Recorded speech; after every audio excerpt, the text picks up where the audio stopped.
Hello everyone, welcome back. In this video, I will show you how to buy USDT on Bitget.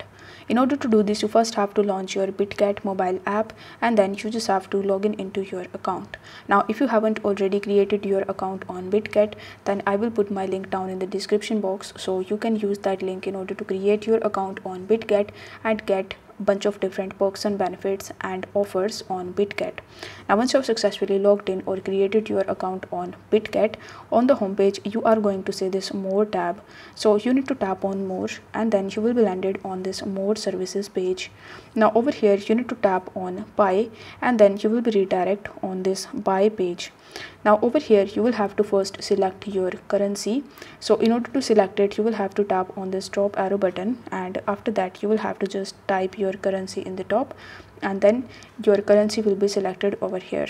Then in the bottom you are going to see the USDT tab, so you need to keep it same. But if you are able to see any other coin instead of USDT, then you will have to tap on this drop arrow button, and after that in the search bar you simply need to search for USDT and select it as USDT. Then you need to enter the amount that you want to spend in order to purchase the USDT, and after that you need to tap on the next button in the bottom. Once done, you will be landed on this payment page where you are going to see a bunch of different recommended payment methods like your debit or credit card. So you just have to select it and then press continue. Afterwards, you just have to verify your identity if you haven't already, and then on the next page you just have to provide your card details like your card number, its expiration date and the CVV, and you just have to confirm your payment. This way you will be able to easily buy USDT on Bitget.